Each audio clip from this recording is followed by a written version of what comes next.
Have you been worried about a health problem you almost resort to texting your group chat to get your friends' opinions? There are better ways to get the answers you want. On ZocDoc, you can see real, verified patient reviews to help find the right doctor in your network and in your neighborhood. Download the free mobile ZocDoc app today. Go to ZocDoc.com/something and download the ZocDoc app for free. That's ZocDoc.com/something. ZocDoc.com/something.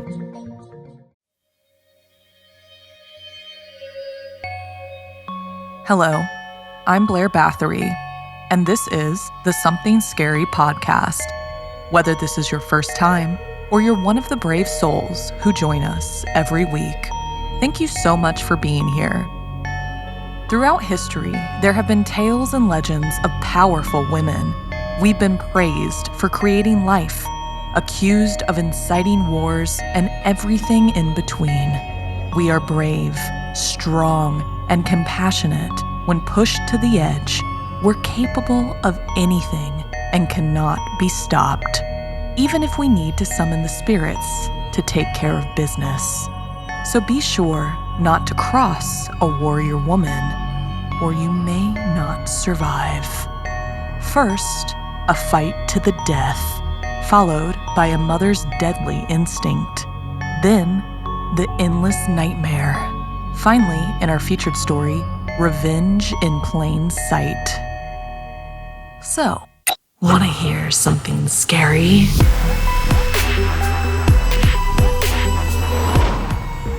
Warrior women.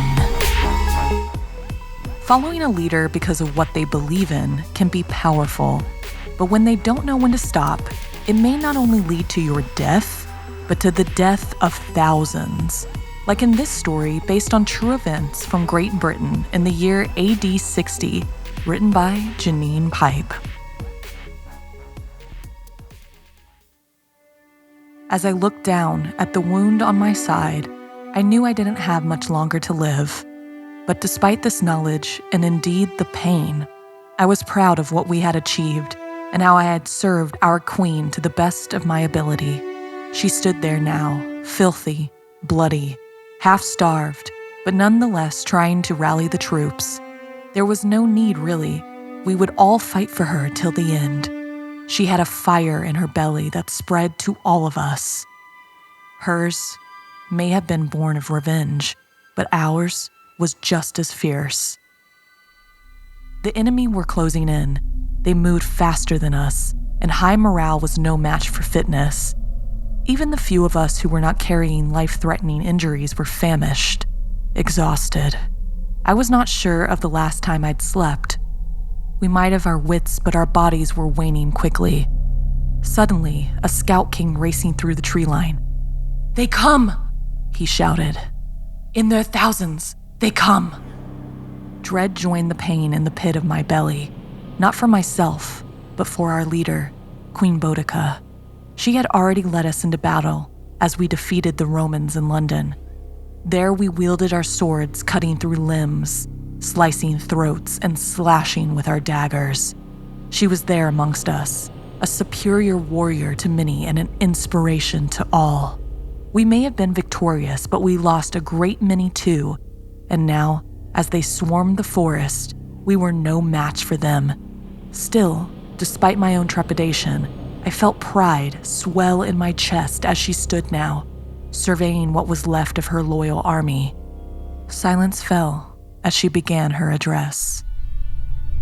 "I was whipped by the Romans when they tried to take our lands, and now I am fighting for my freedom. Think how many of us are fighting and why. We must win this battle or die. Let the men live as slaves if they want. I will not." We heard them approaching, the beat of their marching, the drum of their horses' hooves. So many more than us. It would take only moments, no matter how hard we fought for them. Each of us knew our fate in that moment. But we were the Iceni. We had lived under the reign of Prosopagmus, and now we served his widow. The Romans had robbed her of her status, her title, her dignity. They'd beaten her, attacked her daughters, reduced them to nothing. But this mighty woman did not bow down. She rose like a phoenix, her red hair like the proverbial flames. Incandescent rage and the need for retribution seemed to add feet to her already statuesque appearance, making her more like a warrior goddess than a mere mortal woman. We'd have thought no less of her if she'd broken after the beating she took, but it would only make her stronger and us respect her tenfold. And now, with a war cry worthy of Mars himself, we threw ourselves into the final battle. We knew we wouldn't make it, but we would die for her cause.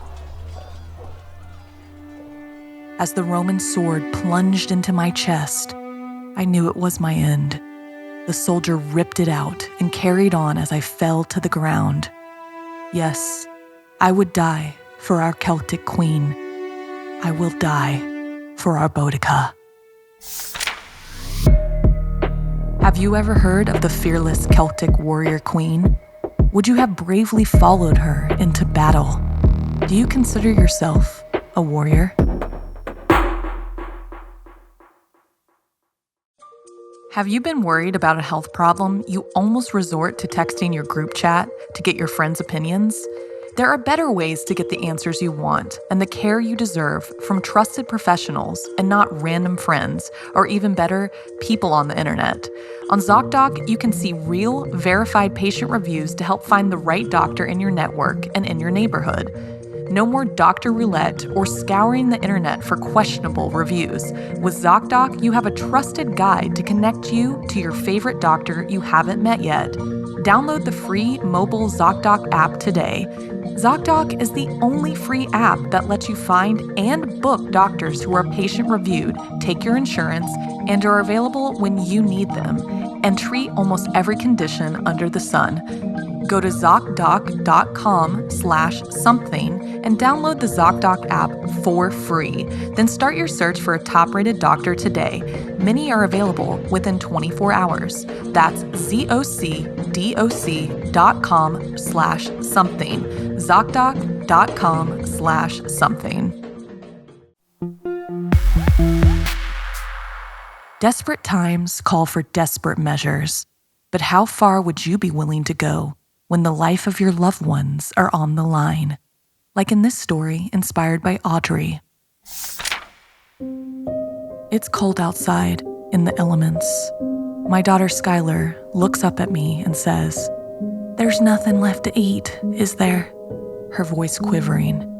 "Not tonight," I replied, barely holding back my tears. "It's all good, Mom," she said with a sigh. My baby had grown so fast. How the hell did it come to this? I thought as I gazed at my beautiful daughter. She's just a kid. She should be worrying about when her English assignment is due and who will take her to prom, not whether we're going to eat this week. But things have changed. The world has changed. I'm so hungry. I'm not sure how we're going to get through winter. What kind of mother lets her daughter starve? I feel Skylar shudder as an icy wind begins to swell. I pull her close to me and wrap her in my jacket. Skylar soon falls asleep. I stare down at her gaunt features. Her skin is ghostly, so pallid I could see the bone underneath. Her forehead bears the creases of an elderly woman. A waterfall of tears cascades down my cheeks. I can't stand to see my baby like this, my little bundle of joy, a frail skeleton. If only the stockpile had lasted another week, the ice would have melted and we could fish again. We could hunt rabbits and forage. The only things out in the winter are the mutants. Animals poisoned by the fallout of the explosion, then left to rot alive. "I'm sorry, baby," I whisper through my tears. She's all I have left. I cradle my precious daughter close to my chest and sob as morning creeps even closer. I must have drifted off because I'm woken by the rain falling heavily on the old tarp that shelters us. Gently, I wake Skylar. She tends, groggily, to the fire and I trudge out into the rain. I hike for miles through the sleet and ash, which would have cast a bleak gray haze over the desolate land ahead. I can no longer feel the sludge in my boots. It's been hours since I left Sky, but the tempest has not ceased. The silence out here is deafening. I'm yet to hear anything besides my own breath. Ruined buildings loom over me, the shadows of frightened families imprinted upon them from the blast, relics from before the leaders destroyed the world. It really is a morbid sight. Something crunches underfoot. I glance down and recoil in disgust. It's the skull of someone fortunate enough to be killed in the initial bombing rather than dying slowly of starvation. Suddenly, from the distance, I hear footsteps. Is there really a rabbit? Maybe even a deer? My heart races. It's definitely footsteps. Heavy footsteps. Far too heavy to be a meal. Quickly, I scan the horizon and my eyes land on a hideous beast. The gray of its skin is molted with patches of matted fur. Its snout is caked in dry blood, and from its mouth protrude scords of teeth. Too many for its enormous mouth, each dripping with a vile green mucus. I should be horrified, but despite the horrific deformations of the wolf, something in its eyes is enticing. Perhaps I should just sit down. At least that way I die quickly. It's better than starving. No! I tear my eyes from the wolf's own enchanting orbs. Skylar. I must get food for Skylar. Adrenaline courses through my veins as I begin to run. I can't just leave her to starve. I huddle in an abandoned house and pray for my life. The twisted creature lets out a feverish howl as a mutant bear grabs its neck in its iron jaws. The mutants struggle and scream as I watch, frozen in shock. I regain control of my body and continue to move as the cries fall silent, giving way to the wet ripping of flesh. I run and run until I can no longer hear that awful squelching and tearing. Finally, I stop to catch my breath. I begin to cry from a mixture of shock and desperation. I'm lucky to be alive, but Skylar and I will die soon if I can't find something to eat. There are no animals here, no fruit, no vegetables. Just me, the snow, and the houses, utterly ravaged by the war. I know what I have to do. There's no other way that Skylar will survive the winter. She's already too weak to hunt. Numbly, I reach for my knife. I slowly strike a match and hold it below the blade, the flame mesmerizing. I watch as the knife turns black and then red. I hardly feel the scorching metal against my skin. I begin to push, and then suddenly the stinging begins. It burns. I clench my jaw as the tears flow in hot streams down my face. My nose starts to run. I scream in anguish as the knife tears deeper and deeper. The pain courses like fire through my veins. Finally, after what feels like a millennium, I'm left with a bloody slab of meat and a nauseating wound. My hands are shaking uncontrollably. It takes me forever to pry open the small bottle of hand sanitizer from my first aid kit. I pour it on my wound. I rip a section from the bottom blood-soaked shirt. I fill it with snow and tie it to obscure my wound from Skylar. The world is blurred and spinning as I make my way back to my beloved daughter. I can hardly see the look of joy on her face when I tell her I got us an animal carcass for dinner. We cook it. It tastes like chicken, Skylar exclaims in delight. I chuckle. Funny, I heard it tastes like pork. Is there anyone in your life you would sacrifice everything for? Has anyone ever done that for you? What kind of willpower do you think that would take?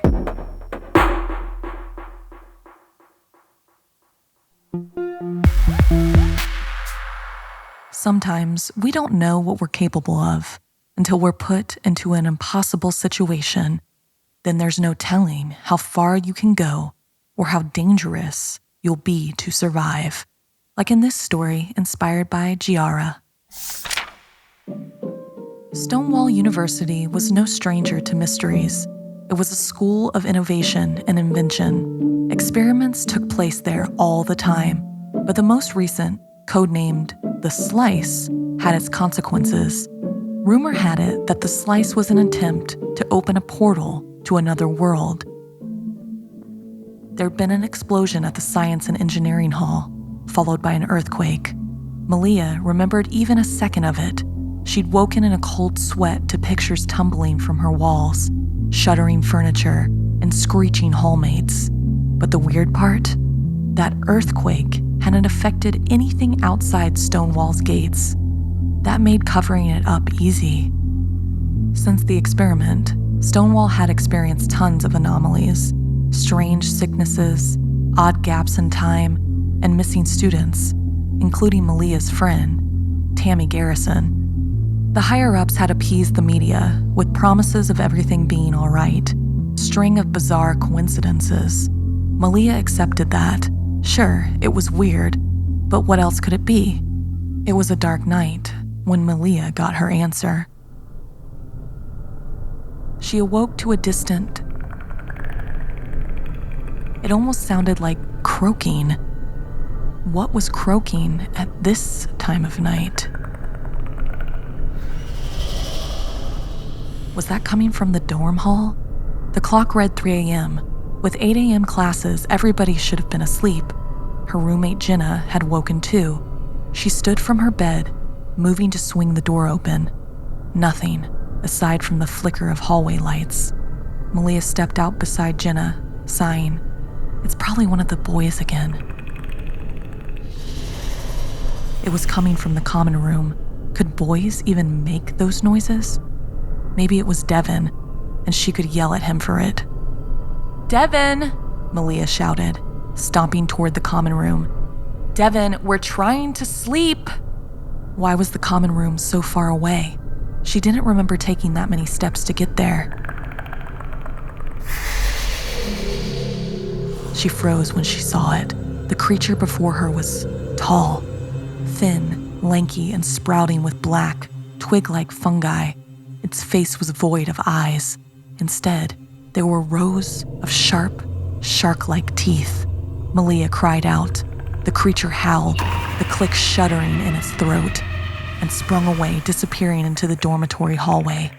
Wait, the hallway? That wasn't the common room. It was another hallway, long and seemingly endless. Rows of dorm doors stretched ahead, on and on. Malia gripped Jenna's arm, swallowing back her screams of terror. This wasn't their dormitory.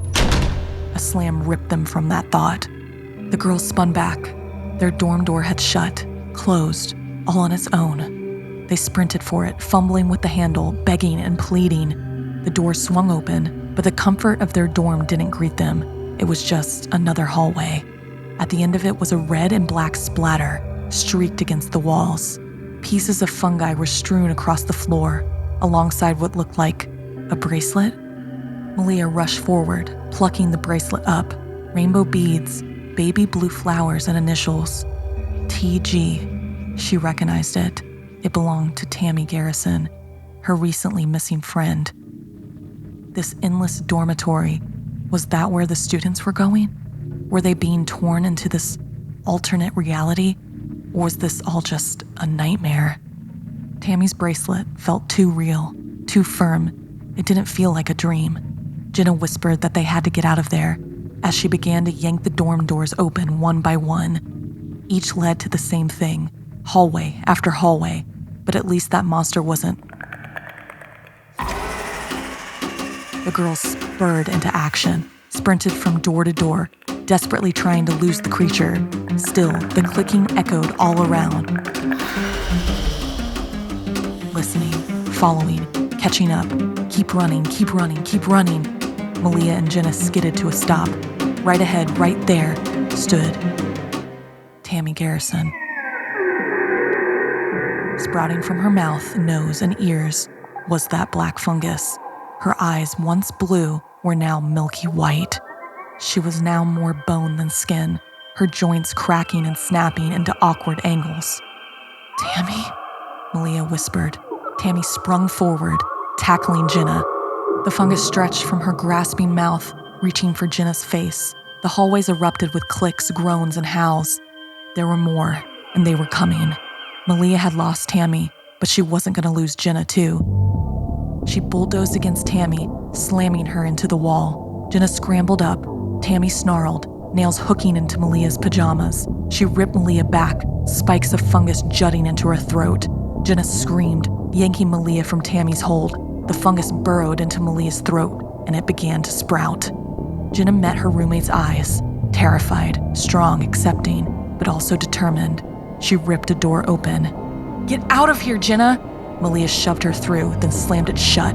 "No, no!" Jenna scrambled up, yanked the door open, and nothing. There was no monster, no hallway, no Malia. "Jenna?" Devin poked his head out from the common room, an inquisitive grin on his face. He scooped a forkful of ramen into his mouth, as if this was a normal night. He asked what she was doing. The endless dormitory, with its hallways and doors to nowhere, had vanished. It hadn't been a dream. Jenna was there, back in their dorm, and Malia was gone. Whoever had done it, whoever opened the slice, whoever had covered it up, Jenna was going after them. Their lies. She would expose them. The slice. It would be closed forever. But the most important thing, she was going to find Malia first and bring her back, no matter what. Have you ever suffered the loss of a friend, or thought they had changed and it was something supernatural? Or were you able to do anything to help?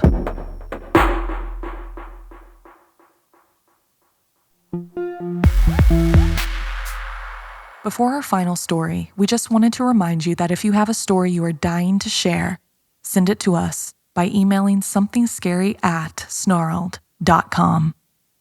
In our final story, join my co-host Stephanie as she tells the tale of the Furies, inspired by Nicole, and animated over on youtube.com/snarled. There always seems to be that one coworker who gets under everyone's skin, even at companies with good work cultures. But that person should beware, because when a colleague finally decides that they can't take it anymore, the wrath may be deadly. Miley worked at a Coffee and Cronuts. She was looking up at the counter when her new coworker, Irina's, walked in.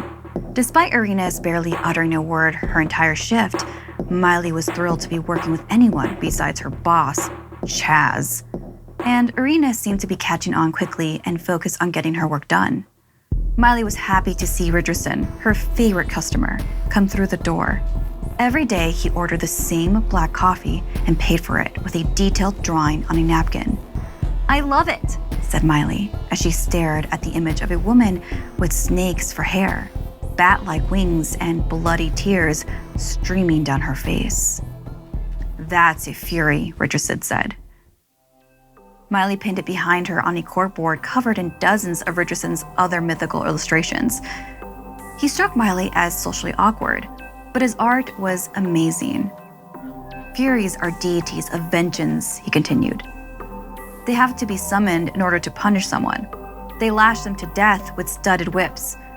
Miley smiled at his colorful imagination, but before she had time to think any more about it, Chaz walked in. "Guess what? I'm being made general manager," he said. Miley's stomach sank, as did her smile. There were already complaints about Chaz from other employees. 3 had quit in the last month due to his temper. Miley had already dodged his anger and his petty outbursts. But now she and Irina's were the only ones left. Irina's was quiet and new and would be harder for Chaz to bully. Miley knew she would be his next target. And it didn't take long. If Miley was running late, he'd shove warning papers in her face. He told her to quit school because this is as far up the corporate ladder she'd get. One night, he berated her in front of customers. Irina's just looked away. Finally, one night after they closed up, Miley was in the office counting the drawer and Irina's swept the floor. Chaz entered the office and locked the door. Within seconds, he flew into a tirade, knocking money to the floor.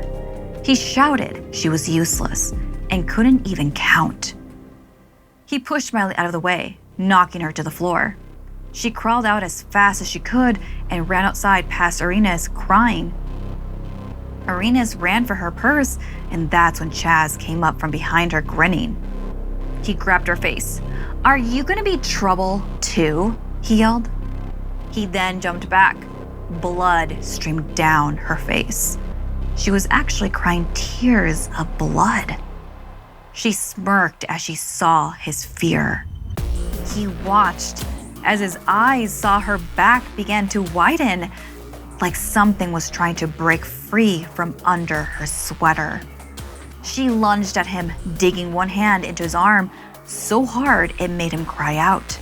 With the other, she grabbed what she was looking for in her purse, a whip with metal spikes. Chaz froze, unable to defend himself as he stared at her, mesmerized as her hair appeared to dance. Arenas hissed as she began to lash him. The first one knocked him to the ground, but the ninth, all the flesh on his torso, had been ripped up. He was barely hanging on. She towered over him, hair now snakes, her shoulders huge wings behind her.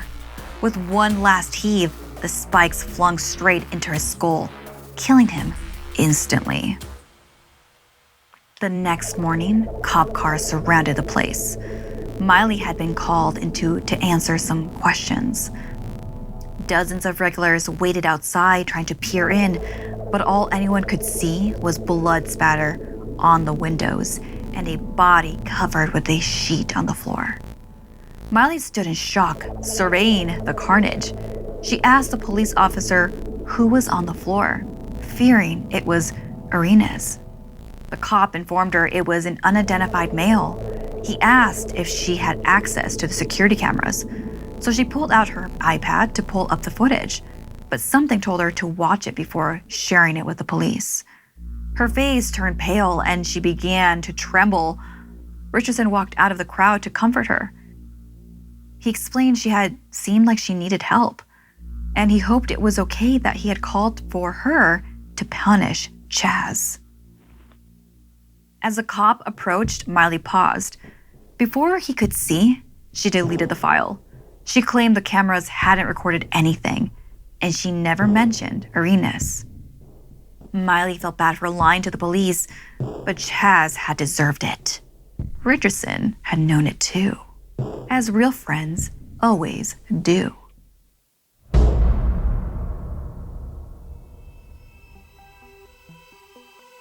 This week's podcast stories were edited by Sarah Lukasiewicz, Janine Pipe, and Stephanie Strange. Narration by Blair Bathory and Stephanie Strange. Audio edited and mixed by Fitz Harris. Additional audio editing by Calvin Linderman. Art and graphics by Irma Richardson. Produced by Anna Villalobos. Executive produced by Gail Gilman. Music by Sapphire Sindalo and Calvin Linderman.